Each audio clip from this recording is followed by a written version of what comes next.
Bienvenidos a todos, bienvenidos a esta sesión de Children's Health, la primera sesión acerca de urología pediátrica de Promedón, que va a hablar sobre consejos sobre reflujo ureterovesical, cuáles son los nuevos estándares diagnósticos, cuándo y cómo indicar tratamiento endoscópico, consejos, tip and tricks de la técnica quirúrgica, y vamos a hacer una discusión de casos clínicos. Tengo el agrado de presentar a 4 grandes doctores que hoy nos están acompañando en esta sesión. El doctor Juan Pablo Corbetta, del Hospital Garrahan, en Buenos Aires, Argentina, jefe de la sección de urología. La doctora Felicitas López y Miscós, una colega de Juan, en el Hospital Garrahan. Presento también al doctor Fernando González, del Hospital Infantil de México, la Ciudad de México, y al doctor José Ramón Garrido, del Hospital Infantil El Tintal de Bogotá, Colombia. Este es un webinar en el cual la sección de preguntas y respuestas es importante que a lo largo de toda la presentación las hagan en la sección de preguntas y respuestas y serán respondidas al final en una sección para no demorar las presentaciones de cada uno de los médicos. ¿Está bien? Bueno, paso a compartir un poco el programa de lo que va a tratar este webinar, en el cual lo dividimos en 4 módulos, en el cual el primero hablará la doctora López sobre los nuevos estándares de diagnóstico del reflujo vesicoureteral. En el segundo lo conducirá el doctor Corbetta sobre el tratamiento endoscópico en sí, del reflujo. El 3 y el 4 son casos clínicos. En el primer módulo de casos clínicos lo hará el doctor González, que presentará un caso de monorrenó, y en el caso 2 y 3 son 2 casos particulares que presentará el doctor Garrido. Así que paso ahora a darle la palabra a la doctora Felicitas López y Miscós, que presentará con el primer módulo teórico. Muy bien, buenas tardes a todos. Bueno, tengo el honor de dar inicio a este webinar. La idea es que en forma concisa podamos repasar un poco los nuevos estándares diagnósticos para el diagnóstico de los pacientes con reflujo. Bueno, como punto de partida la idea es repasar rápidamente los conceptos que más o menos ya tenemos claros acerca del reflujo y lo que fuimos aprendiendo en los últimos años acerca de la bibliografía que tenemos disponible. Sabemos que es una alteración anatómica, pero que también tiene un componente funcional que es fundamental tener en cuenta a la hora de tratarlo. No es solamente la alteración del trayecto intramural del uréter, que suele ser corto y lateralizado, sino que también se asocia a diferentes niveles de disfunciones funcionales, valga la redundancia, a nivel vesical, que es muy importante tener en cuenta cuando uno va a tratar a estos pacientes. La incidencia verdadera del reflujo no la conocemos porque es un proceso fisiológico y en muchos casos no está diagnosticado, o sea que nosotros la reportada que tenemos es alrededor de un 1%, que es más frecuente en el sexo masculino hasta los 6 meses de vida, luego se equipara a eso de los 24 meses de vida entre varones y mujeres, y luego va a tener una prevalencia preferentemente en mujeres. Fíjense que lo más frecuente es diagnosticarlo posterior a una infección urinaria febril, que de todos los pacientes que se infectan, un 30 o un 50% va a tener reflujo subyacente, no todos lo van a tener, y eso va a ser más frecuente de hallazgo en los varones hasta un 30%. En los pacientes asintomáticos también se llega al diagnóstico por screening postnatal de pacientes con diagnóstico de dilatación prenatal, que se ve en un 16% de los casos y es menos frecuente. Fíjense la coprevalencia con estas disfunciones del tracto urinario bajo de las que mencioné al principio, que es de un 40 a un 60%, y eso es fundamental siempre apuntar a detectar esta coprevalencia, y se puede asociar también a malformaciones obstructivas como es la unión piel-ureteral. Entonces, ¿por qué lo diagnosticamos y por qué lo tratamos? Todos sabemos que algunos de nuestros pacientes con reflujo van a tener escaras renales. La pregunta es ¿cuál? Y creo que esa es la pregunta que tiene todo urólogo pediátrico frente a estos pacientes. Lo que fuimos aprendiendo de la bibliografía es que los pacientes con infecciones febriles recurrentes van a tener mayor predisposición a escaras que los pacientes que tengan un inicio tardío del antibiótico en un cuadro de una infección febril también van a tener mayor predisposición a escaras renales, y que los pacientes, obviamente que hay un factor único de cada paciente, que es la respuesta inmune, que la testosterona, hay algunos trabajos que reportan que exacerba esta respuesta inmune ante la infección, y obviamente el grado de inflamación y el grado de respuesta inmune es lo que va a determinar el grado de fibrosis en el parénquima renal y las posteriores escaras. El reflujo, y sobre todo los grados más altos, como son el 4 y el 5, y la presencia de alteraciones vesicointestinales, van a ser facilitadores de las infecciones recurrentes, que son nuestro gran miedo, que son los que generan las escaras renales. ¿Qué nos generan las escaras? Hipertensión. La hipertensión infantil, la causa más frecuente es la nefropatía por reflujo, así que no es un tema menor.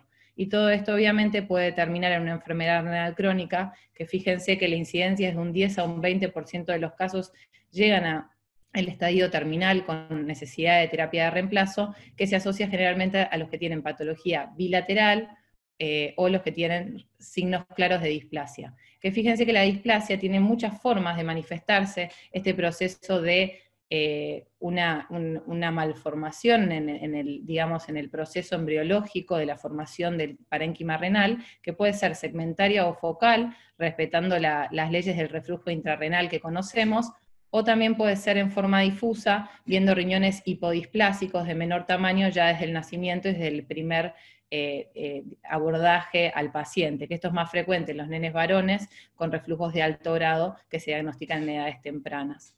Entonces, frente al paciente con reflujo nos preguntamos si son todos tenemos que diagnosticarlos. La verdad es que la respuesta es no. Hay reflujos que son fisiológicos y que no traen síntomas, y obviamente esos reflujos son benignos. Este paper de Ian Hewitt, que es un nefrólogo, me gustó mucho porque habla de la diferencia y de la dicotomía que existe como para encuadrar a todo el espectro de patologías que están bajo el reflujo en dos grandes grupos, lo que sería el reflujo sintomático de lo que sería la enfermedad por reflujo, ¿no? Que no es lo mismo tener un paciente con un reflujo de bajo grado, con una ecografía renal normal y un DMCA normal, que tener un paciente con patología bilateral, con algún signo en la cisturetro de vejiga aumentada, como se ve acá en la segunda imagen, con patología bilateral, estructural del riñón, ya se ve por ecografía, y obviamente una afectación importante a nivel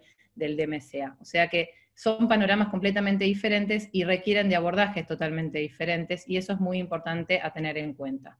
Entonces, ¿qué sabemos? Entonces, ¿qué es importante frente al paciente con reflujo? Preservar la función renal, y eso lo vamos a hacer de manera concreta, evitando las infecciones renales, las infecciones febriles y las nuevas escaras, obviamente balanceando los costos, la menor invasividad posible, la menor radiación, y la menor morbilidad para el paciente, que también tiene que ver con la utilización de antibióticos prolongados, como es la quimioprofilaxis, la resistencia antibiótica, etc. Y para eso necesitamos estratificar el riesgo de cada paciente en particular. Y para eso hice como una breve revisión de los últimos trabajos y de todos los factores pronósticos que están descritos asociados con la posibilidad de que este reflujo resuelva espontáneamente, que en los grados más bajos es alto, hasta un 80%, y ya a partir de los grados 3, 4 y 5, la posibilidad es de entre un 30 y un 50%. Entonces, fíjense, la edad va a ser un factor pronóstico, edades más tempranas o más tardías, el control de esfínteres, que también tiene que ver con la edad, también va a ser un factor importante, el sexo va a ser otro factor importante, si el paciente se presentó posterior a una infección urinaria febril, si el paciente se presentó como una dilatación prenatal, un P2 con dilatación de uréter, o un P3 con dilatación ya de cálices o afectación del parénquima, o alguna anomalía vesical que yo pueda ver en la ecografía. También anomalías del uréter fueron también clasificados como factores pronósticos de resolución, especialmente la presencia o no de doble sistema asociado o de divertículos paraureterales. Otros factores pronósticos, el grado, el que ya conocemos hace varios años y es el más utilizado, pero fíjense cómo otros valores van ganando también jerarquía. El timing del reflujo es algo que ya fue descrito hace bastante, o sea, desde el principio de lo que conocemos como reflujo activo y pasivo, pero hoy en día se hace quizás una discriminación más detallada de eso, y vemos en los reflujos que aparecen al principio del llenado, al final del vaciado, o en el momento, perdón, al final del llenado o en el momento del vaciado, el UDR, también la etnia también es un factor pronóstico. la asociación a las alteraciones vesicales e intestinales, y la afectación renal, que es fundamental también como factor pronóstico de cada paciente, que se puede manifestar, como dije previamente, como displasias, escaras pilonefríticas, o también como maneras más silentes de una enfermedad renal crónica inicial, como es la presencia de proteinuria y microalbuminuria. Por eso es muy importante el control nefrológico de estos pacientes. Y obviamente las probabilidades de resolución espontánea, que está determinado por varios factores, como son el diagnóstico temprano, antes del año, lo que dije previamente según el grado. Los grados más bajos tienen hasta un 80% de resolución espontánea, pero los grados más altos va a ser menor, entre un 30 y un 50, y dentro de ese grupo de pacientes es donde nosotros tenemos que investigar a qué paciente y en qué momento yo le voy a ofrecer un tratamiento más invasivo. Los pacientes asintomáticos y con patología unilateral también tienen más probabilidad de resolución espontánea. Pero para llegar a asesorar todos estos factores, hay que revisar un poco cuáles son los estándares para diagnosticar el reflujo en primera instancia. Y a eso vamos a llegar principalmente por una hidronefrosis prenatal, un P2 o un P3, con visualización de un meguréter, un uréter dilatado retrovesical mayor a 7 milímetros, o una infección urinaria febril que nos lleva a posteriores investigaciones. Como ya sabemos, el primer estudio siempre es la ecografía renovesical, por todas las ventajas que tiene. De ese estudio cada vez podemos sacar más información, el grado de dilatación, estadificarlo según el UTD en P1, P2, P3, y tener una idea del riesgo que tiene mi paciente, y un montón de otros aspectos también. Sigue siendo gold estándar la cisturetrografía para poder graduar mi reflujo en el grado 1 a 5, que es la clasificación que todos conocemos, pero fíjense que en el 2016,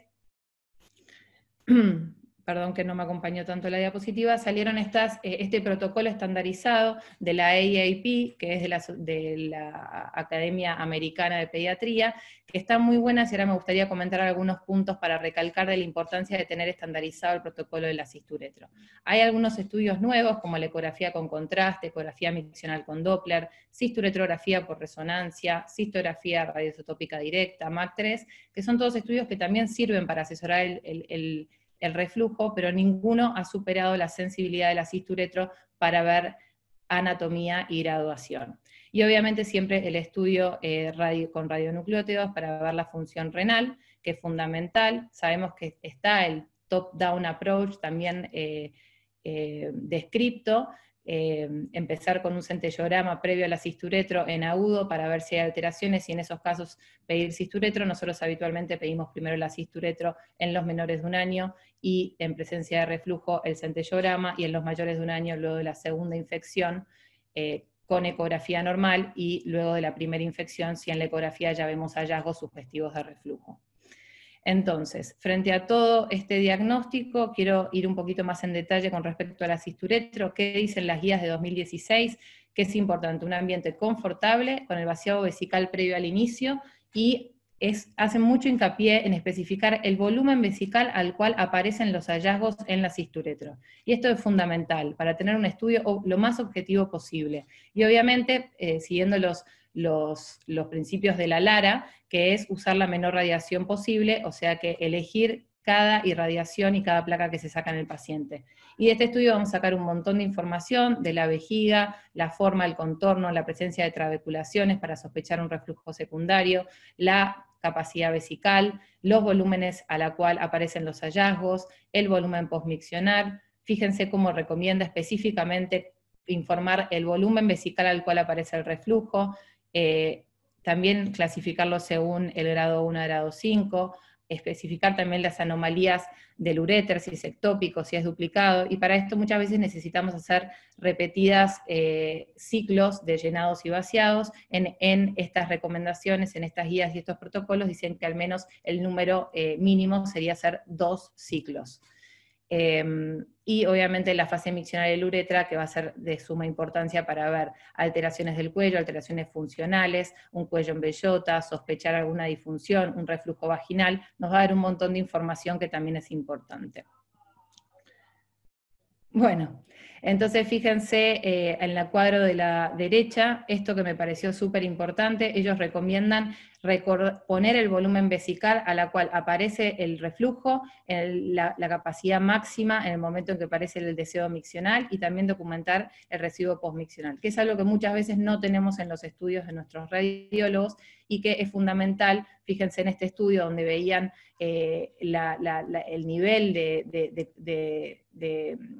digamos, de similitud entre las respuestas viendo estudios, y hay muy poca congruencia. Entonces es muy importante, y eso es mayor cuando es en presencia de radiólogos que están especializados en esto. Entonces es muy importante tener en cuenta estos protocolos para tratar de hacer cada vez estos estudios de manera más sistemática, que nos ayude después a poder evaluar nuestros resultados. Fíjese también que otros datos de la cisturetro, que quizás antes no se buscaban, son medidas más específicas, como por ejemplo el UDR, que es el Ureteral Diameter Ratio, que es un ratio que se saca entre el diámetro mayor del uréter visto en la pelvis renal, que se toma como inferior a ambas crestas renales, y a eso, medido en milímetros, se lo va a dividir por la longitud de la vértebra para adecuarlo al peso y talla del paciente. Ese valor nos va a dar un valor en milímetros, que más adelante les voy a mostrar aproximadamente la correlación con cada grado de reflujo, y los que proponen este valor pronóstico apoyan que esto tiene mayor valor pronóstico que el grado per se. Entonces, como vimos, hay mucha más información de la cisturetro de lo que es solamente el grado, no es solamente grado 1 o grado 5, sino que hay muchísima más información para sacar. Y fíjense lo que nos dicen las guías europeas de 2019 para empezar a hablarnos de reflujo. Tenemos muy pocos trabajos prospectivos, tenemos calidad de evidencia baja, la mayoría de nuestros trabajos son retrospectivos y hablan de un subgrupo específico de pacientes con un determinado tratamiento, entonces cuesta mucho el abordaje de estos pacientes, que son un gran espectro, como dije previamente, y también a veces por querer simplificar y generar guías, uno subestima la complejidad de la patología que envuelve. Entonces, ¿qué eligen las guías europeas? Jerarquizar de todos estos factores, estos 6 que vemos acá. La disfunción vesical lo jerarquizan, la edad del diagnóstico y el control de esfínteres lo jerarquizan, el grado de reflujo lo jerarquiza, la afectación renal también parece que lo toman como un valor pronóstico, obviamente en base a la evidencia, la presencia de infecciones y la dilatación en la ecografía. Y en base a eso nos vamos a dividir en 3 grupos de pacientes: los de riesgo alto, que son los que tienen las 6 variables, fíjense, sexo masculino o femenino, que tenga control de esfínteres, que tenga infecciones febriles sintomáticas, que tenga reflujo de alto grado, 4 o 5, que tenga normalidades renales en el DMCA y que tenga o no asociado disfunción vésico-intestinal. Este paciente, con todos mis factores de riesgo, es un paciente de alto riesgo, y luego Juan Pablo va a detallar un poco mejor los posibles tratamientos para cada subgrupo. El riesgo moderado es cuando esos factores empiezan a agruparse en menor medida, por ejemplo, en casos de reflujo de alto grado, pero con riñones normales, o con anormalidades renales, pero todavía pacientes sin controles de esfínteres, ¿sí? Entonces, según la agrupación de estas variables, vamos a ir agrupando a nuestros pacientes en pacientes de alto riesgo, moderado, perdón que la presentación está un poquito lenta, o también grado bajo, que serían los casos donde simplemente tenemos un reflujo de bajo grado que genera síntomas, pero sin anormalidades renales, y cuando estos pacientes tienen esa ecografía normal, que tanto nos hace dudar qué tenemos que hacer con estos pacientes. Un minutito que está... Ahí va. Los de riesgo bajo que nombré recién, que son los que tienen riñones normales, sin disfunción vesical, sin control de esfínteres y reflujos de bajo grado, ¿sí? Pero que puede aparecer alguna infección urinaria con todo el resto normal. Entonces, estos son los criterios para la Unión Europea. Fíjense que para Kirsch, que describió el Bur Index en el 2014, él toma otras variables como de jerarquía para el pronóstico de estos pacientes, como son la presencia de anormalidades renales del uréter, el sexo, el grado y el tiempo de reflujo. Y fíjense que en base a sus resultados, hacen este score, que es del 1 al 6, y fíjense que valores de este score, tomando el género femenino, el timing del reflujo, la presencia de doble sistema o divertículo y alto grado de reflujo, fíjense que a partir de 4 de score ya tenemos mayor probabilidad de infecciones aún con profilaxis, por lo tanto el manejo de estos pacientes debería ser más agresivo. Y por último me gustaría comentar con ustedes el UDR, que es otro de los scores descriptos para ayudarnos a discriminar estos valores pronósticos, y ellos lo que hacen, como les dije previamente, hacen esta relación entre el uréter y la vértebra. Fíjense que en los reflujos 4 y 5 esos valores van a 0,4 y 0,5 de ratio, y fíjense que ese valor de corte es el que van a tomar como valor pronóstico, y que en el análisis univariado el grado le da menor a 12 meses y el UDR fueron los factores candidatos pronósticos de resolución, pero en el multivariado únicamente el UDR mostró tener una relación estadísticamente significativa, teniendo mayor valor que el grado y los demás factores que nombré previamente. Entonces, para ir terminando, este es un estudio que recomiendo para la lectura, que compara un poco todos estos scores que surgen en esta nueva bibliografía, el BUR Index, el UDR y el grado. De este estudio escrito por Kirsch, recomiendan que el BUR Index tiene el mejor valor pronóstico de todos, y otra lectura recomendada es de Craig Peters, un experto en reflujo con grandes trabajos publicados, en donde nos ayuda un poco a darle sentido a toda esta catarata de información cuando nos encontramos con un paciente con reflujo. Y para terminar, último de todo, el año pasado tuve el honor de acompañar a la doctora Mary Claire Farrugia en Londres, con la cual me metí en el tema de reflujo, y ella la verdad es una experta en el tema y aprendí muchísimo, y logramos hacer este trabajo que ahora mandamos a publicar, y surgía de la hipótesis si el grado sigue siendo el factor pronóstico más importante, o si hay otros factores que tienen mayor peso en la resolución sintomática del reflujo. Y fíjense que en este cohorte que hicimos en el hospital de Chelsea Westminster, con 129 pacientes, los dividimos en pacientes que tuvieron, todos pacientes con quimioprofilaxis, todos pacientes manejados o posterior a una infección urinaria en el 80%, y 20% posterior a el análisis de hidronefrosis prenatal. Fíjense que en el análisis univariado lo que encontramos es que el sexo femenino, la presencia de anormalidades ureterales y la presencia de escaras renales eran los factores más importantes en la no resolución sintomática, y en el análisis multivariado los factores más importantes fueron el estado renal del paciente y el sexo femenino. Entonces, para terminar, esta sí es la última diapositiva. Algunos mensajes para ir resumiendo. El paciente con reflujo es un amplio espectro de patologías y no pueden tratarse todas de la misma manera. Es importante reducir las infecciones urinarias y el deterioro renal, y como tenemos calidad de evidencia baja, lo más importante es saber interpretar esa evidencia y estratificar el riesgo de cada paciente en particular, y basarnos en los factores pronósticos de los que sí conocemos.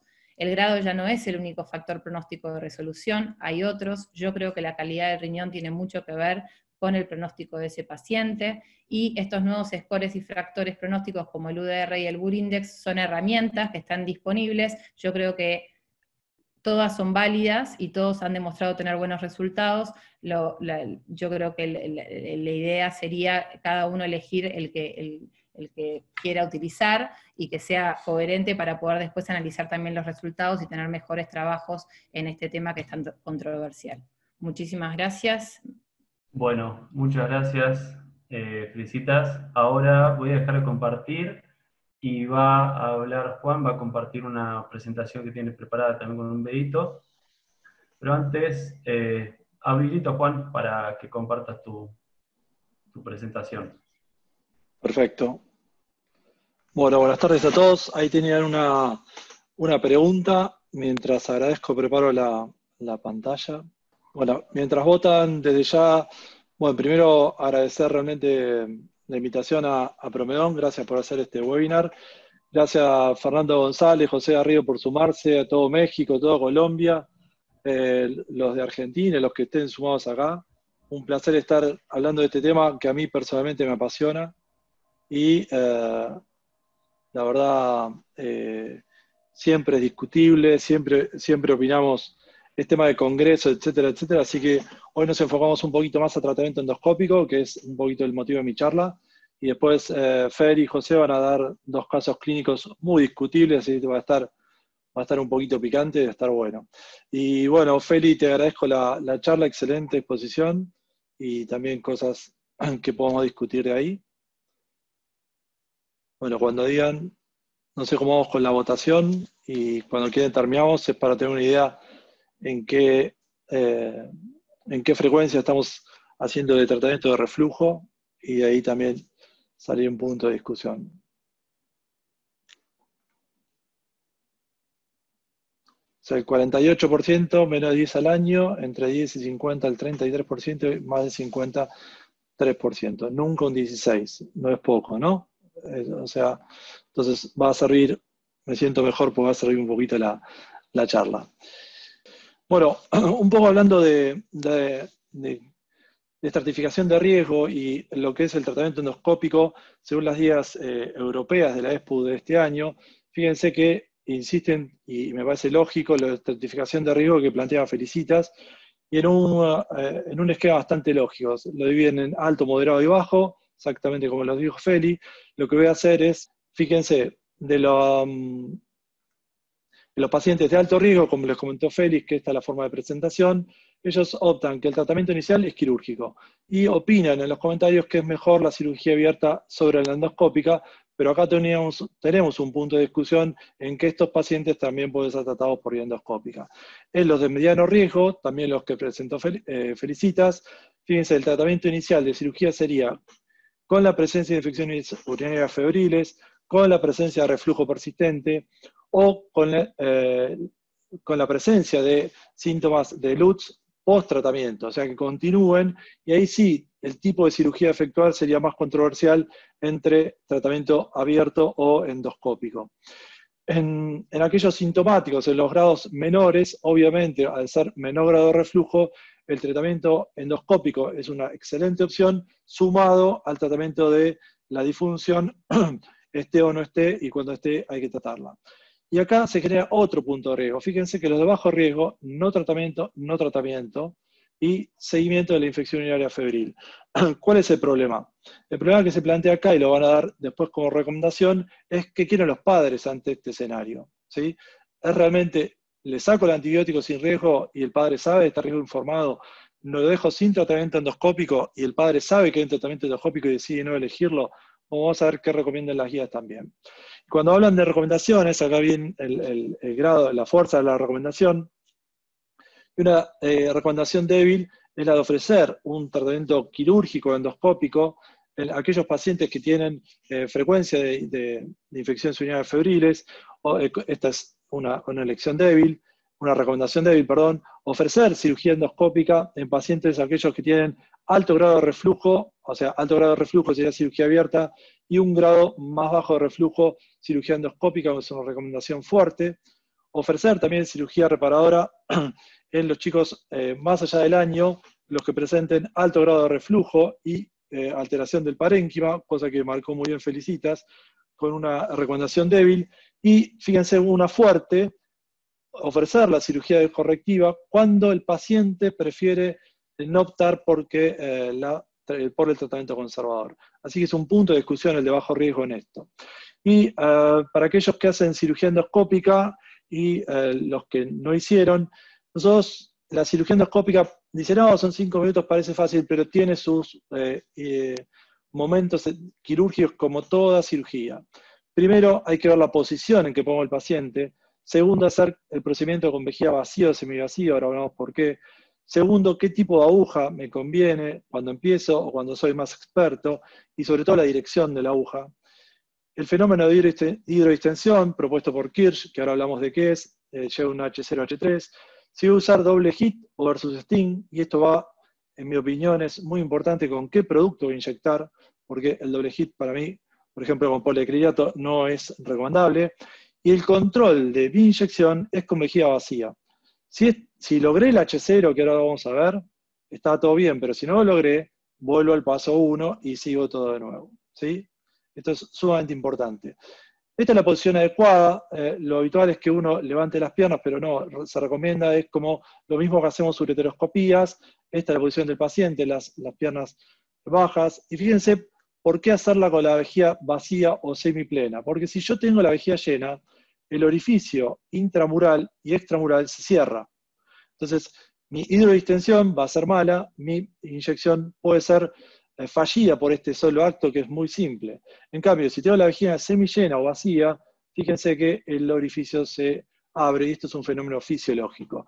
El tema de dónde colgar el fisiológico, el agua destilada, que es lo que ustedes usen, es a 80 centímetros por encima del paciente. Esto les logra mantener una presión vesical menor a 5 centímetros de agua con un volumen de vejiga bajo. Y esto es sumamente importante. O sea, acá tengo el orificio del meato y hacen imaginariamente un triángulo y estos son los lugares donde no voy a inyectar, ¿sí? Viendo los pilares, entre comillas, del meato, porque primero si pincho acá va a sangrar, obviamente, no va a ser efectiva mi punción, pero fíjense la dirección de la aguja. Va centrado, va direccionada al centro de ese triángulo imaginario. Esta es una posición correcta de la aguja, ¿sí? Para hacer la hidrodistensión, lo único que hay que ver es llevarlo a 1 centímetro del meato orificial. Esta es una mala indicación. O sea, cuando mi dirección de la aguja va en este sentido, y sobre todo si uso la aguja biselada, la inyección va a ir a esta dirección, mi inyección va a ir a esta dirección, o mi inyección va a quedar acá. Entonces, por eso es sumamente importante la posición de la aguja en la inyección.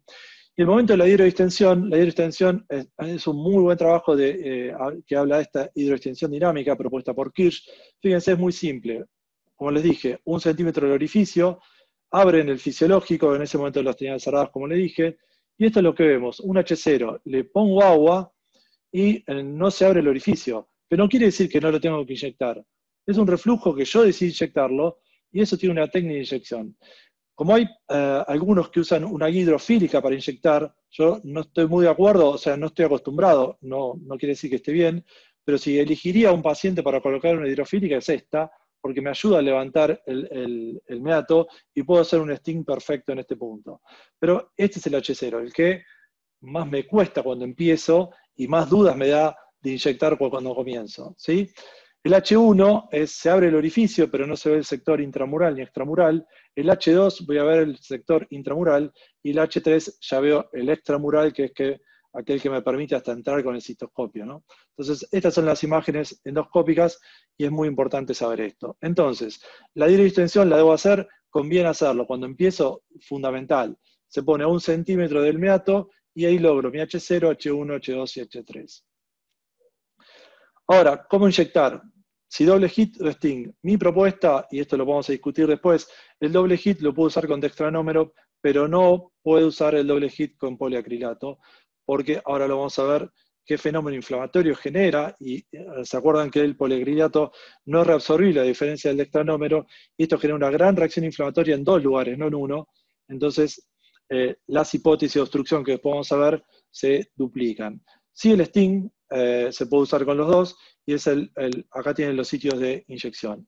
Y es muy diferente inyectar con la aguja de ring, que es, estas son agujas semirrígidas, y para los que recién comienzan, mi sugerencia es empezar con esta aguja. ¿Qué desventaja tiene esta aguja? Que, fíjense, no es biselada, y esta punta, es cierto que para hacer la punción acá es un poco más difícil, pero cuando logran punzar, fíjense que el producto va a salir hacia arriba, entonces inyectando acá se hace un bulking mucho más fácil cuando empiezo. Versus la Bibel Tip, que es más fácil de atravesar el tejido para inyectar, pero el flujo del volumen de producto no puede ir para arriba, sino que puede ir al detrusor y ahí puedo tener un problema. Entonces, es diferente uno y otro. Yo soy, ya sabe acá la gente de Promeón que uso mucho RIM porque me encanta y formativamente me parece que es la más adecuada. Entonces tenemos nuestro paciente que puede tener un HX diferente. ¿Y cuál es mi objetivo? El X que tengo acá, llevarlo al H0 y lograr esto, ¿sí? Lograr justamente el que no vea el orificio. Y este control debe ser con vejiga vacía. Y acá lo remarco de nuevo, ¿no? El porqué de la vejiga vacía. Pero bueno, también puedo tener la Inkjet Needle, que está buenísima, o sea, es cara, pero lo que hace es justamente colocar una guía hidrofílica y sale la aguja, como ven acá, y esto me permite no entrar no penetrar por más la aguja en muy profundidad, disculpen, y no inyectar el detrusor. Es un tema. Y acá les presento lo que, este es un tratamiento endoscópico de un fellow de primer año de nuestro hospital, que viene de la cirugía pediátrica, y fíjense, vamos a ir compartiendo los aciertos y los errores. Acá tiene un pequeño error, que es ir más hacia arriba. Pero bueno, logra entrar. Si estuviera haciendo una litiasis y se hace esto, me pondría bastante nervioso porque... Pero bueno, ahí hace el diagnóstico inmediato. Solamente quería informarles cómo se posiciona la aguja. Usa una aguja de Rin.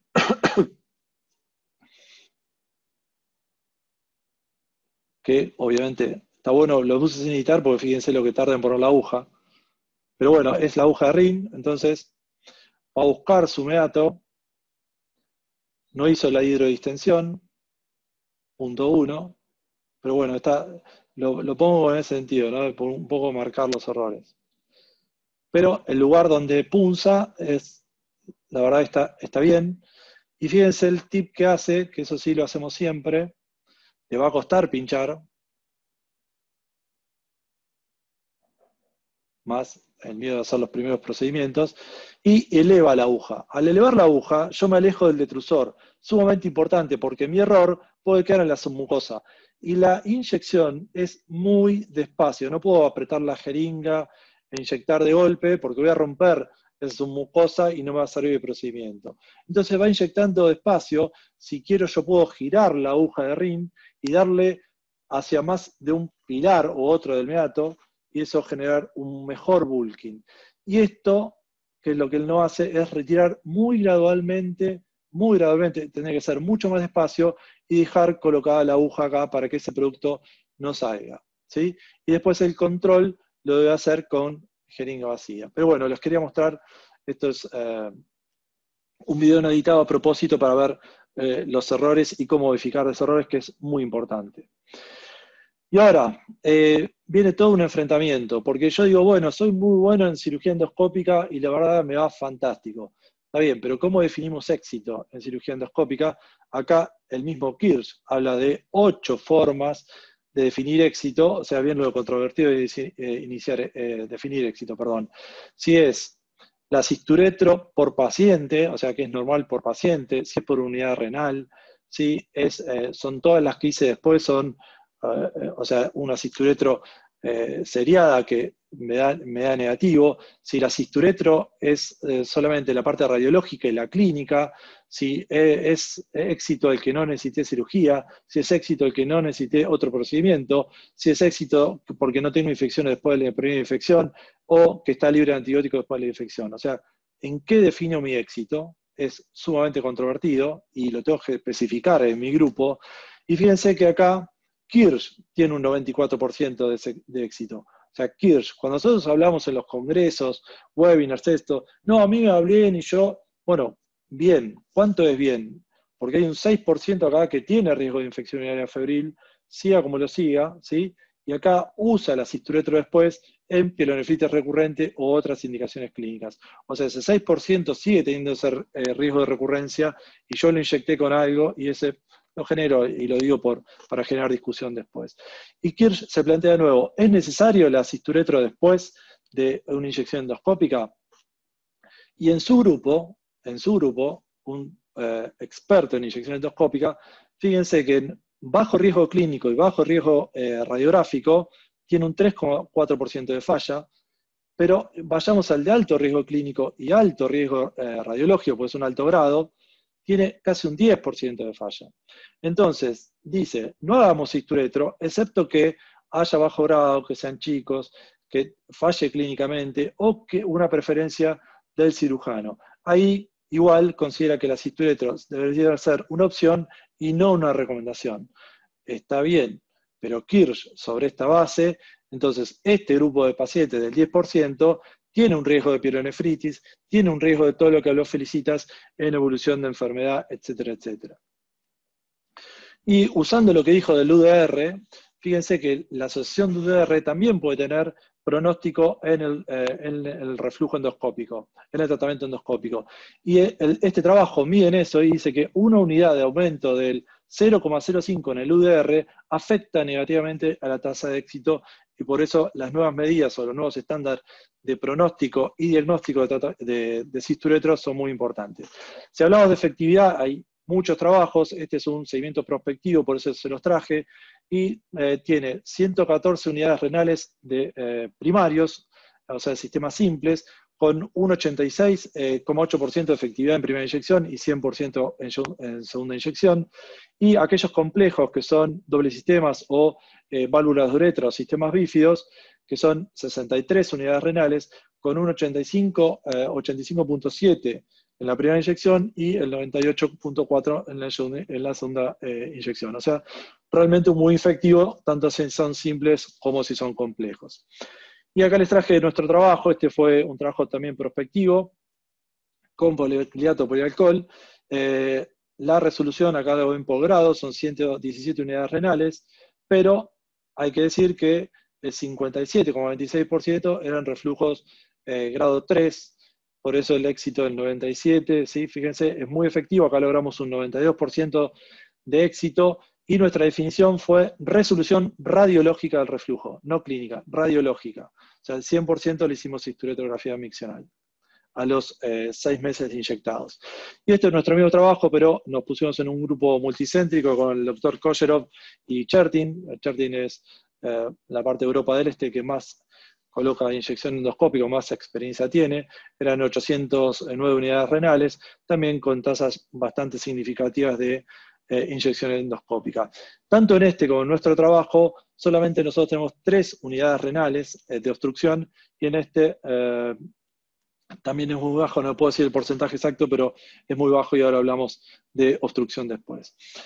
Y este es un trabajo muy bueno del San Juan de Dios de Barcelona, del doctor García Aparicio, y fíjese, se los traje porque no solamente compara dextranómero con poliacrilato, sino que él define, sabiendo y atajándose las diferentes tasas de éxito, define éxito radiológico, éxito clínico, con porcentajes muy elevados. Está bien, no dio significativamente diferente entre uno y otro, pero el grupo de poliacrilato tiene las tasas de mayor porcentaje, y esto es sumamente importante. En toda la serie no hubo obstrucción, ¿sí? Y a eso voy, a las complicaciones, y el famoso tenido obstrucción o no obstrucción en inyección.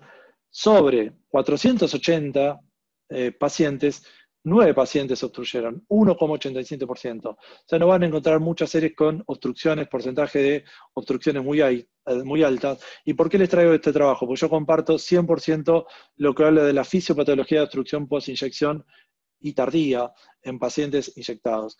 Y fíjense lo que dice: en casos de reflujo de alto grado con uréter dilatado, insisto, uréter dilatado, la inyección endoscópica no debería o no podría ser el tratamiento de elección. ¿Por qué? Vayamos a la fisiología y a la fisiopatología de esto. Acá tenemos la contracción, la peristalsis normal del bolo de orina que vence la unión uretrovesical y pasa a la vejiga. Entonces, cuando tengo reflujo, va a tener la presión vesical va a ser mayor que la presión ureteral, por lo tanto va a haber reflujo. Y a su vez, este bolo de orina que viene bajando hacia la vejiga se va a encontrar con el bolo de orina que viene subiendo allá. Acá tenemos la primera dificultad. Pero en un sistema normal, en un ureter normal, si yo aumento la resistencia acá, me sigue siendo tan efectiva la contracción que me permite un buen pasaje. Pero si tengo un uréter dilatado, por lo tanto hay un grado de adinamia de su uréter, el flujo urinario va a ser deficiente porque voy a tener una contracción más débil a pesar de que tengo la unión normal. Cuanto más dilatado esté, más deficiente va a ser el flujo. Si yo le aumento la resistencia con un producto acá, va a ser mayor de déficit del reflujo, y llega un momento que va a tener la pérdida de expulsión de orina.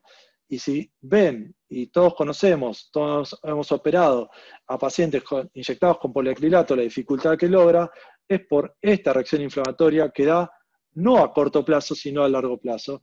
Y por eso insisto en no inyectar uretres dilatados. Y esa es su hipótesis. La obstrucción tardía se debe por el aumento gradual de la resistencia de la unión uretero-vesical, por la fibrosis que produce, y por una peristalsis cíclicamente inefectiva. Sumamente importante. Y les comparto unos resultados. Esto es un trabajo presentado en SIUP en Buenos Aires.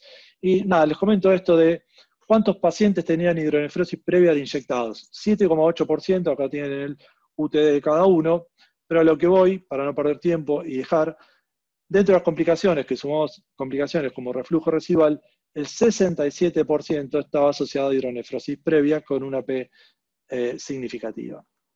Así que bueno, lo que quiero decirles con todo esto, indicaciones, ver la estratificación, ver todo lo que es la cisturetro, los nuevos métodos, la ecografía. Si hablamos de individualizado, debe ser individualizado el seguimiento también.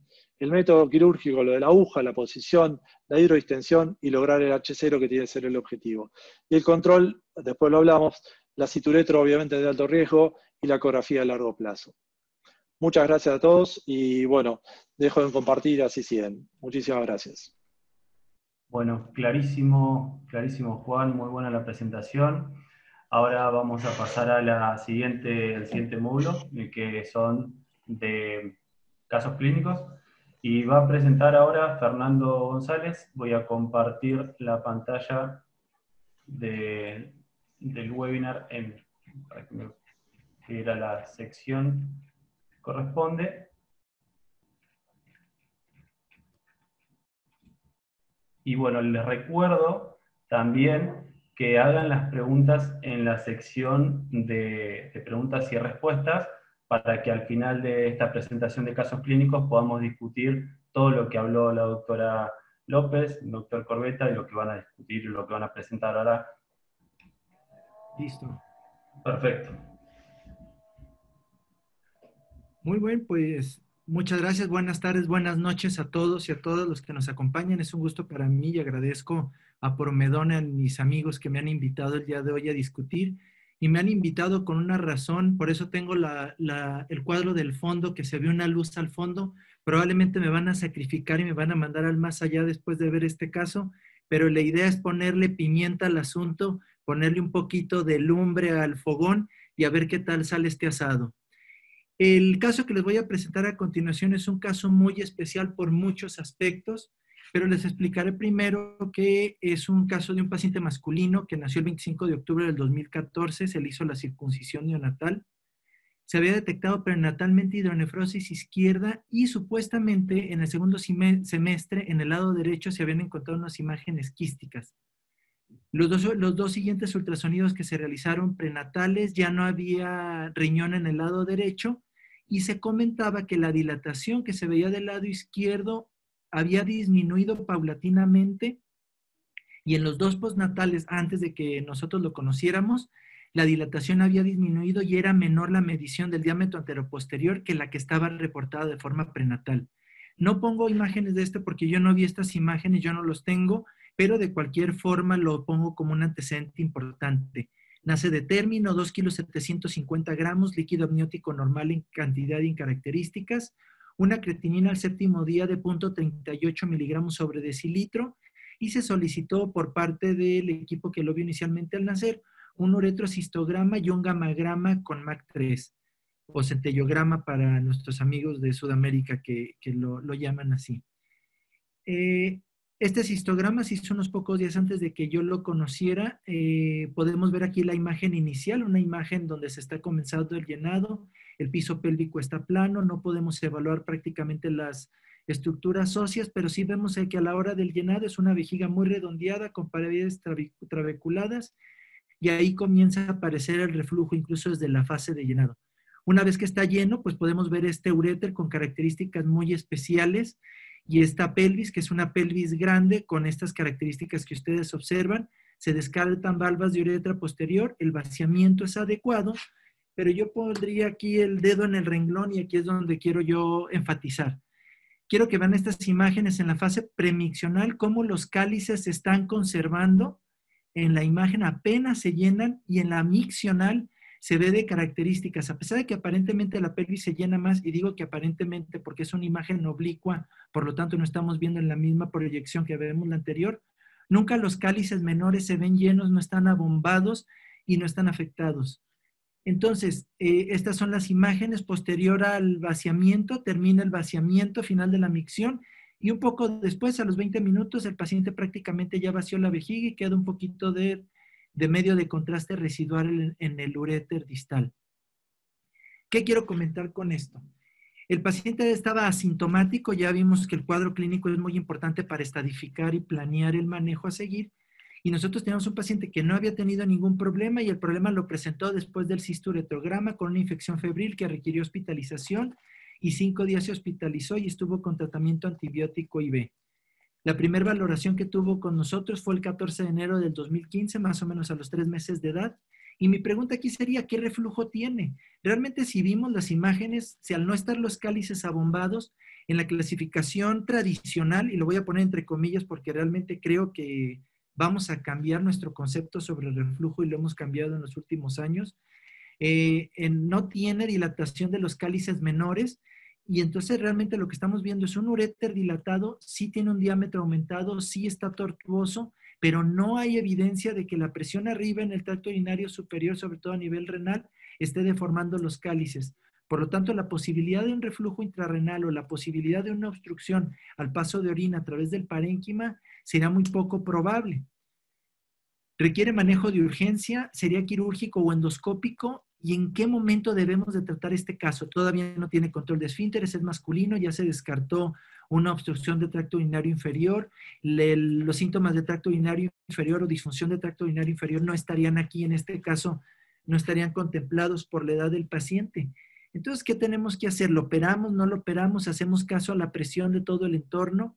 Les comento, entre comillas, que tiene un familiar que es directivo de mi hospital, una pediatra muy connotada y que lógicamente estaba preocupada por su sobrino y empezó ahí la presión. Pero bueno, le hicimos este gamagrama renal y en el gamagrama renal podemos observar en la fase vascular la sincronía y la simetría de captación en los primeros minutos del estudio y posteriormente la captación es más o menos homogénea, la porción que no capta del riñón corresponde posteriormente a la pelvis que ya habíamos visto que está dilatada y vemos cómo va vaciando conforme pasa el estudio. Incluso el paciente orina entre el minuto 28 y el minuto 29 y no apreciamos, por lo menos en la imagen, que hay una recaptación en la parte superior.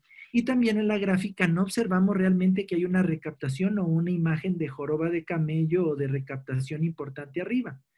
Entonces realmente, bueno, estamos ante un caso monorreno que tiene un vaciamiento lento por obvias razones, por tener un tracto urinario dilatado que va a tardar más en llenarse, más en vaciarse, y estoy totalmente de acuerdo con el doctor Corbetta que un tracto urinario dilatado no va a tener la capacidad de propulsión adecuada y esto puede ser un impedimento para el vaciamiento adecuado. En este momento lo revisamos nosotros, lo vimos y se le hizo un ultrasonido de control donde vimos en la pelvis renal que tenía un diámetro anteroposterior de 12.5, pero igual como vimos en los estudios anteriores, los cálices menores apenas se ven sugeridos en el ultrasonido, las pirámides renales están conservadas y el grosor del parénquima renal estaba conservado de acuerdo para la edad y los parámetros que valoramos junto con nuestra radióloga pediatra. Fue muy bonito el estudio porque pudimos ver un uréter dilatado que perdía su dilatación, probablemente parte de la peristalsis del uréter. Pues ya si pueden ver aquí, la vejiga tiene una cantidad volumétrica similar, entonces tenía la peristalsis, pero se veía un gran uréter hasta de 12 milímetros en la imagen inicial y posteriormente solo 3 milímetros de dilatado. La vejiga tenía una capacidad adecuada y el detusor no se encontraba engrosado. Entonces se mantiene asintomático, tiene una depuración de creatinina aparentemente normal para la edad, esto en un inicio, no tuvo infecciones de vías urinarias, pero había mucha presión por parte de mis compañeros de nefrología, ¿por qué no le hacía nada? Es monorreno, tiene un solo riñón, soy un inhumano y tengo que hacerle algo porque hacer siempre es mejor que no hacer. Entonces, aquí abriría hacia todos nuestros participantes la siguiente pregunta, ¿qué tratamiento le harían a este paciente monorreno? Y me gustaría escucharlos para ver qué fue lo que hice y a ver si no me arrepiento. Pueden votar cuando gusten. Entonces, la mayoría nos dicen 55%, wow, vigilancia y profilaxis, tratamiento endoscópico 11%, reimplante laparoscópico nadie, reimplante abierto 26%, por lo tanto, cirugía correctiva sería un 37% versus 63% que sería vigilancia. Incluso hay quien lo haría vigilancia sin profilaxis. Muy bien, muchas gracias por su participación. Bueno, ¿qué decidí? Decidí vigilar al paciente, lo dejamos con profilaxis casi hasta el año de edad. Ya al año era imposible contener a los nefrólogos, a los pediatras, a los parientes, a los papás. Y desafortunadamente está algún que otro residente mío que es muy rejego y quiere a fuerzas operar. Entonces decidí hacerle yo el cistograma con medición volumétrica, calculando capacidad vesical, haciendo un vaciamiento previo al estudio, dejando la sonda sin globo durante el estudio para poder medir la orina posmiccional y tratar de hacer un poco más estructurado esto. Y observamos que al llegar al llenado, prácticamente para la edad, 75% de la capacidad vesical esperada, el reflujo apenas pintaba el uréter inferior. Cuando el paciente intentó orinar, que fue casi inmediato a que llegamos a ese volumen, apareció el reflujo, pero gratificantemente mejoró esa tortuosidad, esa longitud del uréter, disminuyó el diámetro ureteral, sigue teniendo una pelvis grande, pero si vemos a detalle, los cálices se siguen conservando como se ven aquí, aunque todavía hay en el tercio inferior una vuelta muy grande de ese uréter y hubo una mejoría muy importante. Ahí descansé yo, descansamos todos, y los pacientes, y el paciente, bueno, como estaba sintomático, pues él estaba muy tranquilo, no tuvo infección después del cistograma. Cabe señalar que los papás tenían mucho miedo a hacer un cistograma porque fue cuando tuvo la infección y yo los comprendo. Realmente el volumen posmiccional que dejó terminando la micción fue de aproximadamente el 6% de lo que le infundimos, y después de dejar que el niño se parara, estuviera un rato jugando, hicimos el estudio donde vimos que había vaciado ya el reflujo que tenía y se veía un pequeño residuo que sí ya no cuantificamos porque ya habíamos quitado la sonda. A pesar de esto y por tener el reflujo y las características de monorreno, decidimos hacer una uretrocistoscopía y ofrecerle un tratamiento endoscópico con la intención de disminuirle el reflujo o ayudarle un poco, viendo que este uréter se ha beneficiado con el tiempo. Yo considero que probablemente podía estar vaciando bien y decidimos ponerle poliacrilato en el sistema refluyente. Realmente aquí tengo que aclarar, todavía a la hora de poner la primera punción, que fue más o menos a las 5, no la pudimos poner a las 6 del reloj, me costó trabajo y ya la puse, y cuando saqué la aguja no se perdió, pero me quedaba un hueco hacia el otro lado, hacia el lado más o menos de las 9. Entonces decidí ponerle un poco más, le pusimos 0.2 del otro lado, quedó 0.7 y 0.2. Entre las dos fueron 0.9 mililitros y creo que quedó mejor. La realidad fue una improvisación ahí de cómo se veía el uréter. No tengo el video para enseñárselos, pero pues fue lo que hicimos, no hubo problemas ni complicaciones. Y pues lo que dejamos pues fue la vigilancia del paciente para ver cómo iba la evolución radiológica. En el ultrasonido de control disminuyó el diámetro anteroposterior, el parénquima renal se mantuvo de características similares. Realmente el uréter no lo vimos en este estudio, yo no me confiaba mucho de esto, pero realmente no se veía el uréter y bueno, lo consideré un éxito por lo menos en imagen, y ya que clínicamente pues el paciente no tenía una indicación. Le pedimos otro estudio de centellografía que se hizo con MAC3 y podemos observar que la curva tiene cierta mejoría respecto a la anterior. No digo que la anterior estuviera mal, pero realmente vació más rápido. La T media se logró antes de 10 minutos o 10 minutos aproximadamente de la T máxima. Y bueno, pues realmente obstruido no está, que era la preocupación, y el reflujo yo espero haberlo disminuido con la intervención que hicimos. Durante su evolución del 2017 al 2019, tuvo por ahí, se detectó hipertensión arterial, se le hicieron múltiples ultrasonidos. Realmente no había cambio respecto al que les acabo de presentar. No ha tenido infecciones de vías urinarias, niega síntomas de tracto urinario inferior y ha tenido buena ganancia ponderal y desarrollo dentro de percentiles. No tenemos evidencia de proteinuria y microalbuminuria en los exámenes generales de orina que le hace nefrología cada vez que lo ve. Y aunque la creatinina tuvo por ahí una elevación que se salió de rangos, que tuvo 0.89, realmente fue solamente en una ocasión le volvieron a tomar otros estudios y salió en 0.7, que más o menos ha sido la basal que ha manejado desde del año de edad aproximadamente a la fecha. Realmente yo lo acabo de ver esta semana, ha tenido muy buena evolución. Afortunadamente, este es el ultrasonido de hace unos días, del día 9 de septiembre. Nos miden una pelvis renal que se sigue viendo el diámetro anteroposterior, similar a lo que habíamos visto, 9 milímetros es lo que nos marcaron aquí. Sí. Y si no se ve muy bien, a lo mejor está muy oscura la imagen, pero bueno, el parénquima está reportado igual, aunque sí logro ver aquí algo de uréter en la porción distal. Se ve un uréter que mide 5.7 milímetros, pero como ya no lo había visto en los otros, yo creo que es parte del bolo y no me preocuparía mucho porque arriba no tengo cambios. Lógicamente estaré vigilando el caso, espero no tener noticias desafortunadas en un futuro, pero creo que hasta ahorita va bien el pequeño. Yo sé que van a salir varios comentarios, espero que salgan los suficientes, no quiero sangrar mucho, pero espero que tengamos este espacio al final para poderlo discutir. Les agradezco su atención y es un placer para mí estar con ustedes. Bueno, Sí. ahora vamos a pasar al último módulo con el doctor José. Ya sabemos que nos extendimos unos minutitos, pero estos casos realmente tan interesantes para la discusión. Así que otra vez les repito, si quieren hacer algunas preguntitas a la sección de preguntas, las responderemos al final del caso que vaya a presentar. Dejo de compartir pantalla para que puedas compartir tranquilo, José. Ok, sí, gracias.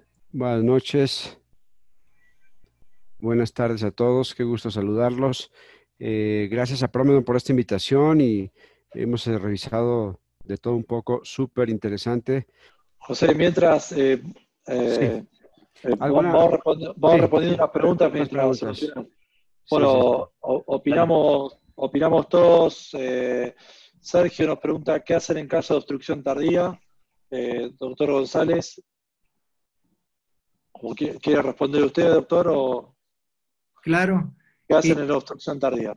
Realmente en una obstrucción tardía se reimplantaría el paciente, pero no es un reimplante sencillo y hay que entrar con ganas de hacerlo muy despacio. Yo no ofrecería un manejo laparoscópico ni extravesical, lo haría intravesical y a veces hay que quitar todo el segmento inflamatorio que tenemos ahí, entonces hay que hacer una reconstrucción del piso pélvico, del piso vesical, perdón, y yo hago Politano Ledbetter con buen resultado. La realidad es que no trato de improvisar en esos casos. Y abordás, cuando haces Politano, ¿primero abordás extravesical o intravesical? Trato de hacer todo intravesical para no movilizar mucho por fuera. En ocasiones podemos hacerlo combinado. Yo no lo hago mucho, pero el doctor Díaz Pardo lo hace con técnica de Amar, que la hemos presentado en SIU por ahí, y se hace una combinación de Politano con extravesical, que en estos casos puede ir muy bien porque a veces no es fácil hacer la separación. Uno de los casos que he metido los tuve que hacer intra-extravesical porque el tercio inferior del uréter prácticamente era una piedra y tuvimos que prácticamente excluirlo. Afortunadamente estaba tortuoso y dio la longitud para hacer el reimplante. Pero Fer, que intravesical, o sea, le haces tipo joven porque no te entendí todo intravesical. No, es intravesical Politano. Hago la desinserción del uréter y vuelvo a no lo cruzás. Por eso no lo cruzás. Lo hago por el mismo lado. Listo. Para dejar que si endoscópicamente requiere otra cosa, tengo la opción. Perfecto. ¿Qué diferencia notaste si tuviste obstrucciones con dextranómero versus poliacrilato? Perdón. Mira, nomás he metido 2 con dextranómero y realmente fue más sencillo. Con poliacrilato es más difícil y hay más inflamación. Entonces hay que ir con la idea de que tenemos que irse con mayor prudencia, ir desinsertando el uréter porque va a haber más fibrosis. Bien, perfecto. Digamos, es una niña que actualmente tiene 6 años de edad, sin ningún antecedente de importancia, con control adecuado de esfínteres, de posiciones una vez al día, sin ninguna dificultad, a veces hasta 2. A los 18 meses de edad acudió a urgencias por crisis convulsivas. Se estudiaron las crisis convulsivas y se encontró como factor de fiebre e infección de vías urinarias. Estuvo hospitalizada 7 días. Posteriormente se egresó con cefalexina oral 10 días y una ecografía inicial que vemos que no tiene ninguna alteración, buena relación córtico-medular, no hidronefrosis, una imagen de la vejiga sin ninguna alteración que nos llamara la atención, solo un poco de orina residual. El examen de orina demostró Escherichia coli y un examen patológico. Posteriormente, a partir de eso, tuvo esta niña 4 hospitalizaciones. A la segunda ocasión, esto fue a los 2 años, 1 mes, nuevamente por crisis convulsivas, se identificó E. coli y una ecografía normal. La tercera hospitalización, la mamá ya no se esperó a que convulsionara, encontró fiebre, realizaron un examen de orina, se hospitalizó. Aquí sí, la ecografía mostró hidronefrosis grado 1. Se hizo este gamagrama, que pueden ver aquí ustedes, que pues muestra un riñón derecho con un porcentaje de filtración de 39%, el izquierdo 61%, y realizan este cistograma, que pues no es la mejor imagen, pero se ve una reflujo grado 3, 4 con tortuosidad del uréter, posiblemente aquí una imagen de divertículo, un reflujo uretrovaginal bien importante en la contracción y en la micción, deformidad de los cálices y fórnices. Posteriormente, con esto se decidió realizarle tratamiento quirúrgico. Vimos en la radiografía la imagen, si ustedes ven en la imagen anterior, en la imagen de un pequeño divertículo, que es controversial, interesante este caso, por la malformación anatómica acompañante. Aquí yo estoy con la guía ureteral corroborando la pared lateral del divertículo, posteriormente identificando el meato ureteral. Vemos el diámetro importante, cómo hay hidrodistensión y la pared lateral. Esto comparado con lo que nos sugiere Andrew Kirsch es algo semejante, pero él no, en estas imágenes no habla de divertículo. Por el divertículo acompañante trato de levantar la mucosa vesical hacia arriba. Aquí podemos ver en la imagen del cistograma el divertículo, para hacer la punción, levantando el piso, el techo y pared lateral del divertículo, para hacer la punción y la aplicación del Bantris. ¿Por qué instrumento el meato? Para intentar ver la pared correcta de este divertículo. La hidrodistensión es difícil, se modifica mucho. Tenemos que ver lo que ya comentaba perfectamente Juan Pablo, la hidrodistensión. Aquí saco mi guía ureteral y veo el adecuado bulking. Aquí lo que vemos es un poquito de fuga de medio de contraste del medio del Bantris, pero un abultamiento adecuado. Posteriormente, a esto, después el gran miedo es las crisis convulsivas de la mamá, tal vez no el reflujo, eso los estaba demasiado. Y vemos algo que yo hago, pues no tenemos en todos los hospitales los soportes adecuados para los niños. Yo les hago una hamaca con el esparadrapo, con el micropor, hacemos una hamaca para levantar los piecitos y tener la posición adecuada. A veces hay divertículos tan grandes que tengo que hacer pues otro tipo de punción, una doble punción. Afortunadamente esta niña a los 2 años muestra una discreta mejoría, que será cosa de discutir posteriormente. Incremento de la filtración glomerular, no hay hidronefrosis, se ve un poquito del abultamiento la presencia del Bantris en el piso de la vejiga. Este es un caso que nos va a dar para discutir un poquito. Estamos bien de tiempo para ver el otro rápidamente. Este caso llama la atención importante porque un factor de riesgo bien importante es una niña que está a 5 horas de Bogotá, la madre radióloga, el padre ortopedista, sin ninguna otra comorbilidad. Es referida por un nefrólogo pediatra por infección de vías urinarias. Ya le he estudiado, mamá radióloga, reflujo vesicoureteral grado 3 bilateral, enviada con el diagnóstico de pielonefritis y con historia de 4 hospitalizaciones. A los 2 meses fue el primer evento de hospitalización, un hemograma total alterado, se identificó E. coli, estuvo con amicacina 3 días y cefalexina 10 días. La primera ecografía que le hizo la mamá no tenía ninguna alteración importante, los diámetros renales son adecuados para la edad y una vejiga sin ninguna alteración importante. La mamá radióloga pues tenía acceso a cualquier tipo de estudio. A los 5 meses presenta la segunda infección de vías urinarias con un examen de orina patológico, y documentó Escherichia coli, nuevamente se dio amicacina, estuvo con cefalexina por 10 días oral y el nefrólogo pediatra le dio cefalexina 60 días profiláctico. ¿Sí? La llevaba la atención de la mamá que siguiera dejando orina residual. La tercera hospitalización, la mamá le realiza nuevamente ecografía, se documenta Escherichia coli, recibe ampicilina 10 días, hacen un gamagrama con DMSA que reporta pielonefritis con defecto de llenado en el polo superior del riñón derecho. Le hace la mamá a los 9 meses cistograma. Estas imágenes pues no son las mejores.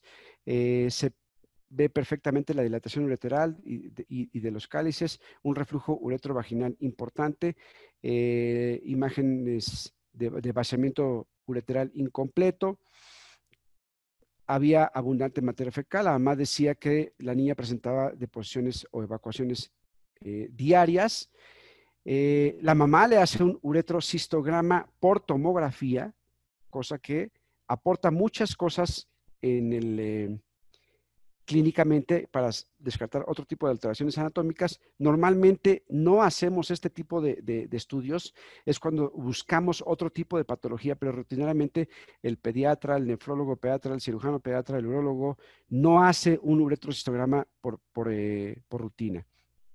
Se realiza tratamiento endoscópico, se intenta hacer la hidrodistensión, se movilizó la aguja para ver la movilidad de las paredes del meato ureteral, hago mi punción, vigilando, viendo aquí el llenado importante, trato de levantar la mucosa vesical. Aquí tal vez está un poquito más adentro de la vejiga, la aguja de lo normal, pero trato de levantar, como mencionaba Juan Pablo, la mucosa para ver cómo queda. Este es el aspecto del procedimiento posterior, el antes y el después. Un caso muy peculiar por los antecedentes médicos de la familia. La mamá está asintomática, estuvo con profilaxis con nitrofurantoína por 15 días, se hicieron estudios de control, que normalmente no hacemos, tal vez normalmente lo que hemos visto y revisamos ya actualmente en las guías es hacer ecografía. Hay quienes seguimos con gammagrafía, nunca repetimos el cistograma. Esta imagen la tomó la mamá, donde ella hace el cistograma y estas son sus huellas y hace presión abdominal para ver si hay reflujo. Por aquí alguien me preguntaba en el chat si hacemos cistograma transoperatorio para ver si hay reflujo o no. Yo por ahí desde el 2001 en el Hospital del Niño Morelense ponía mi arco en C para hacer cistograma, pero era cuando iniciaba a hacer tratamiento endoscópico, por ahí en el 2001, 2002. Actualmente pues difícilmente hacemos cistograma transoperatorio. Hay recuperación de la función renal en el gamagrama con DMSA. Posteriormente la mamá me envía un cistograma que no hacemos de rutina, cistogamagrama para control de reflujo y menos posquirúrgico. Hay mejoría de la función renal, el riñón derecho incrementa un 8% a 46%, el izquierdo 53%, y pues soy un fan de Craig Peters, donde él dice que la medicina basada en evidencia y la experiencia hay que combinarla, ¿sí? Y tienen validez y nos permiten nos ayudan a tomar decisiones, que todo esto, lo que vimos, todo lo que nos dijo Felicita, Juan Pablo, el caso de Fernando, nos demuestran cómo hay variables bien importantes a considerar actualmente en el tratamiento, en el estudio, en la evolución del paciente con reflujo ureteral. Espero les hayan gustado los casos y estamos atentos a todas las preguntas. Genial, José. Excelente discusión. Yo también soy muy respetuoso de Craig Peters, para mí es uno de nuestros maestros. Y Sí, se escucha. si te fijas, ¿sí, me escuchás? ¿Me escuchás, José? No. Sí, perfecto. No, nada, perfecto. Una de las cosas que critica Craig Peters cuando hicieron las guías americanas de infección urinaria es justamente la recomendación 6 de las guías de infección urinaria, que se hace cisturetro en el segundo episodio de infección urinaria febril, todo lo que sabemos. Y él criticaba esa conducta de por qué no hacer en la primera, si la primera era como benigna y la segunda era tan maligna que tenía que ir a correr a hacer la cisturetro. Punto que si lo traslado a la cisturetro post inyección y tengo una probabilidad entre 20 a 15% de dejar el mismo reflujo que traté de inyectar, por alguna causa lo quise inyectar, porque creía que XX, etcétera, etcétera, no sé por qué los de alto grado, los de alto riesgo, no sé por qué lo dejo a la deriva, solamente en la evolución clínica, porque ese paciente con pielonefritis tiene el mismo probabilidad de una lesión permanente, etcétera, etcétera. Pero bueno, vamos a hacer un ping-pong, ¿les parece? Y respondemos todos. Una pregunta es ¿por qué no lo había circuncidado? Lo preguntó Ale Aquisgrana. Ale estaba circuncidado ya, el paciente de Fernando, ¿no, Fernando? Por eso no lo circuncidó. Sí, estaba Otra pregunta. circuncidado neonatal. Perfecto. Otra pregunta es del doctor Alfredo García, de acá de Argentina. El tema ¿qué opinan de la cisturetro intraoperatoria? Supongo, Alfredo, que hablas de hacer el PIC, ¿no? Una vez que lo inyectaste. Lo respondés acá en el chat, donde quieras. Si es eso, ¿qué opinan de hacer el cistograma post-inyección inmediato? En el mismo procedimiento. Si lo hacen y si no lo hacen, ¿por qué no? Yo no lo hago porque realmente no puedo evaluar la fase dinámica, la fase de vaciamiento y realmente podemos subestimar un resultado. Y como acabamos de manipular un tracto urinario, tal vez podemos tener falsos negativos y podríamos ocasionar más problemas. Entonces realmente no está haciendo el estudio completo. Realmente estarlo haciendo puede ser como muy subjetivo. ¿A qué presión metes en la solución? ¿Qué presión llegas a la vejiga? ¿Cuánto tiempo se mantiene esa presión? ¿El paciente qué tan relajado está o no está? Entonces creo que podemos ver cosas que no deberíamos de ver y no es tan pronóstico. Es mejor evaluar por H0 y tratar de buscar un H0 a mi consideración. No, y aparte es un auto, ¿no? Me estoy mintiendo en realidad, porque yo hice una inyección endoscópica, generó una inflamación aguda en ese momento, por lo tanto la respuesta va a ser, no digo que es 100% buena, pero va a ser muy buena. O sea que no, por eso se dejó hacer. Y otra, no quise entrar en ese punto, que es el tratamiento del reflujo oculto, hiper controvertidísimo, que obviamente no estoy nada a favor, y hay muy pocos papers de eso y muy pocos trabajos, y la evidencia científica de esos trabajos no, la verdad que no son buenas y no se entiende el motivo bien, pero no voy a entrar en ese tema porque es más controvertido. Fernando, te preguntan acá el doctor Lucarelli, de Argentina también, ¿por qué evolucionó bien solo si el Bantris no podría haber esperado? Realmente por la cuestión que se comentó y que está comentado en las guías, la opción familiar y la presión de que el entorno te dice, oye, no le está haciendo nada, tiene un solo riñón. Esto realmente, cuando pones todo sobre la mesa, pues lógicamente yo les hablé de manejo abierto, manejo endoscópico, el no hacer nada. Realmente solamente pude resistir un año la presión y fue por eso realmente que yo le puse la sustancia de abultamiento. Yo, quien me conoce, difícilmente va a ver que pongo una sustancia de abultamiento al año de edad, y menos en un paciente que clínicamente va bien. Pero la intención de presentar el caso precisamente es esto, porque cada vez tenemos que dar más cabida al conocimiento bien informado de los papás. Lógicamente, si le dices, si no lo opero se muere, y si lo opero se salva, ¿usted está de acuerdo en que lo opere? Pues te van a decir que sí.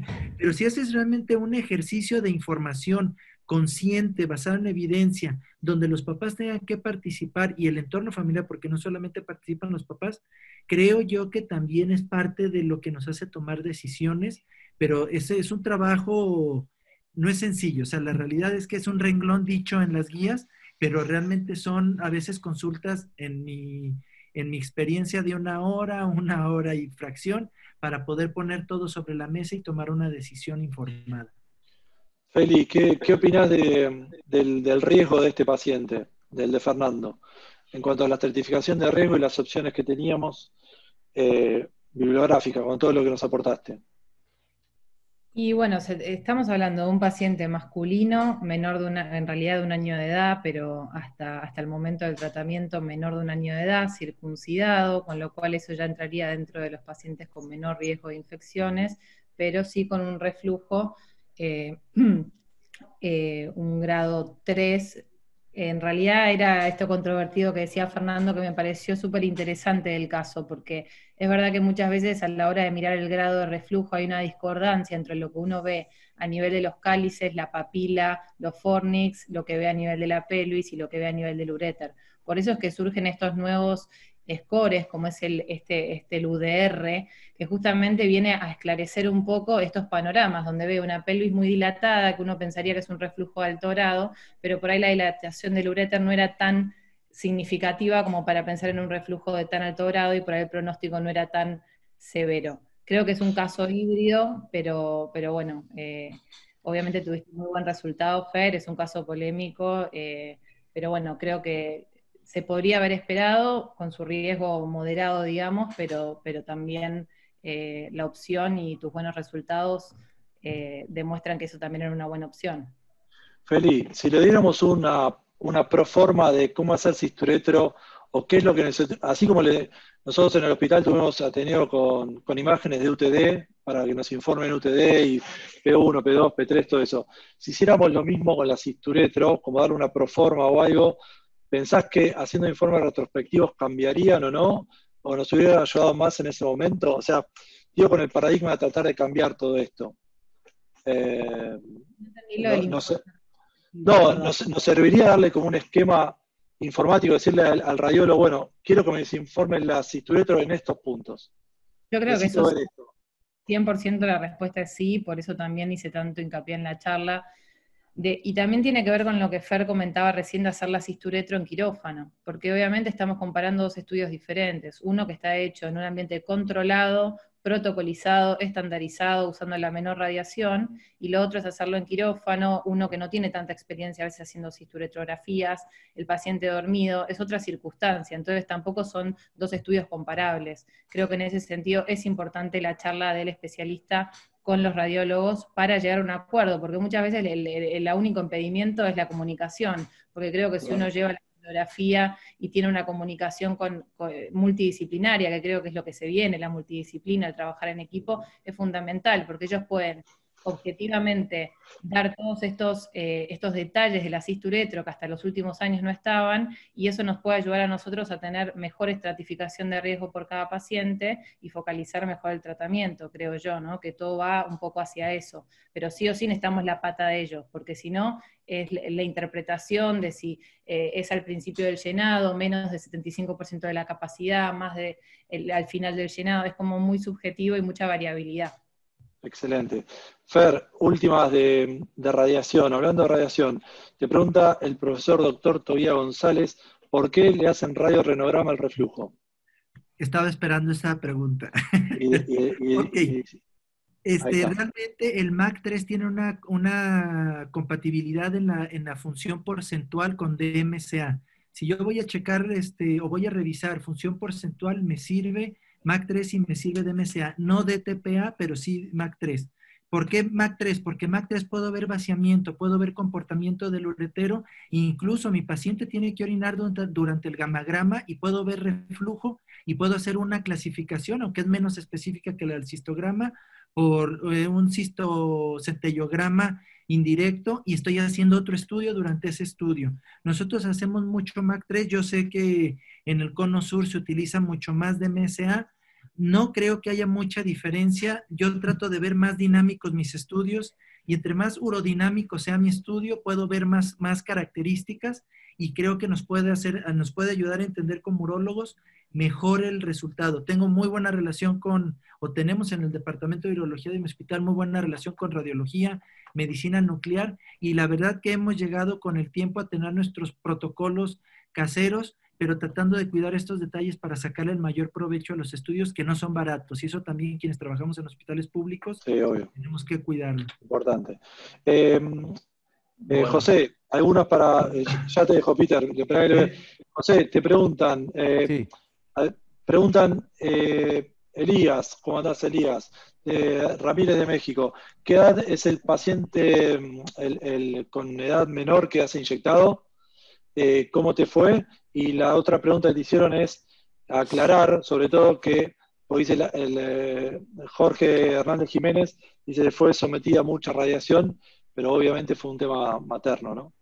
Sí, claro, la radiación es terrible a la que fue sometido este niño. Si ustedes vieran la cantidad de ecografías que le ha hecho la mamá, impresionante. No hubo necesidad de esto, eh, pero bueno, hay una sensibilidad en el tema en familia importante porque el papá es ortopedista. Entonces, un ortopedista está familiarizado con la exposición también de rayos X. Entonces, eso fue una sobreexposición de la madre. Difícilmente vamos a hacer nosotros un cistogamagrama para un control postquirúrgico. Esto es cuando tenemos alguna sospecha, hoy hay reinfecciones, queremos descartar la recidiva de reflujo, si hay un cistograma negativo, hay indicaciones específicas. Un cistograma por tomografía, o sea, también es terrible. Pero bueno, normalmente no hacemos esto, existen ya estas guías, estos Perfecto. protocolos bien ¿Y establecidos. la edad que La- inyectaste? sí, sí, ya, para mí la edad, la edad tal vez es el menos valor que le doy, pero sí le pongo mucho peso a los antecedentes. Hospitalización, la dilatación ureteral, la comorbilidad del Pero, paciente. pero Por ahí, técnicamente, ¿qué diferencia notaste entre menores de un año y mayores de un año, por ejemplo? Esa es la pregunta, va apuntado a la técnica más que claro, todo. menores de un año, yo creo que el más pequeño que he inyectado será tal vez a los 5 o 6 meses de edad, y estoy hablando del Bien. 2002 hasta el 2020, pero Técnicamente fue posible. sí, por supuesto, sí. Obvio, Bien. en algunos el grado hubo que hacer una segunda inyección, dependiendo del grado de reflujo, porque había recidiva y había que volver a hacer una inyección, pero disminuía el número de eventos de infección y la mejoría era importante. Pedro, no me mates, una más. No, el tema de la ley de Laplace que contaba el doctor Soto, obviamente es eso lo que traté de escribir en la charla. La diferencia, porque plantea la diferencia de la ley de Laplace, la resistencia que creamos con el reimplante versus con la inyección. No se olviden que en el reimplante nosotros hacemos una acomodación perfecta del uréter, por eso no hay con qué darle al reimplante. O sea, la técnica de Cohen es efectiva en 97% y no se puede igualar, porque yo no solo modifico más allá de la teoría del uréter del túnel, cuánto, 5 veces el diámetro ureteral, todo lo que sea, pero mi función es un buen drenaje del uréter. Nosotros particularmente nunca modelamos ni con Calicix, ni con Hendel, ni con nada de los reimplantes, justamente por eso, preferimos un buen drenaje con un buen mecanismo antirreflujo, pero no justamente comprimir, menos el Hendren que yo corto vasculatura a nivel del uréter distal, que no tiene mucho sentido, y el Kalisinski que yo enrollo para los que están en formación, tampoco eso para nosotros es más obstructivo que dejarlo, pero me voy al tratamiento quirúrgico que no quiero. Y otra pregunta hacía el doctor Rayulo, también de Tucumán, es si hay un patrón de la cantidad de material que inyectás, y lo traté de explicar en la charla. El patrón es cuando llegué al H0, ese es el patrón. Llegué a Eso. H0, terminé. Depende del patrón, si voy de un H2 a H0, tanta cantidad, esa es la diferencia. Carlos, no sé si respondí. Perdón, Pedro, nos repasamos. no, justamente Pero, quería cerrar con esa pregunta, Juan, porque estaba en el chat, no estaban las preguntas y no sé si lo estaban leyendo. Así sí, que, bueno, nada, no apareció ninguna más nueva. Yo sé que nos extendimos unos minutitos, pero nos fue apasionamos, perdón. no, realmente muy interesante. Siempre que se hablan de estos temas, uno aprende cada vez más y es un gusto haberlos escuchado, cada uno con sus casos. Un buen tiempo para discutir de estos casos, respondieron muy buenas preguntas y trajeron a la mesa temas muy, muy interesantes que están hoy en día, son temas nuevos porque uno va aprendiendo, esto es algo más complejo de lo que parece, no hay una simple guía que lo puede decir todo en 2 minutos. Así que bueno, excelente presentación de todos, muchas gracias por el tiempo que le dedicaron también para armar estas presentaciones, y también quiero agradecerle a todos los que están también del otro lado escuchando, porque éramos 100 y hasta ahora nos extendimos casi 40 minutos y seguimos siendo un montón, así que se nota que es interesante, fue muy buena la charla, y bueno, también le quiero agradecer a todos los chicos de Promedón que estuvieron dando un soporte hasta esta hora, Lu, Damián, que bueno, se reportaron para ayudar a que todo esto salga bien. Y bueno, obviamente un súper agradecimiento a cada uno de ustedes que estuvieron espectaculares. Muchas gracias, saludos a todos. Un abrazo, gracias. Gracias a todos, gracias Fer, gracias José. Gracias, saludos a todos. Gracias, suerte, Adiós. Chao, nos vemos. Gracias.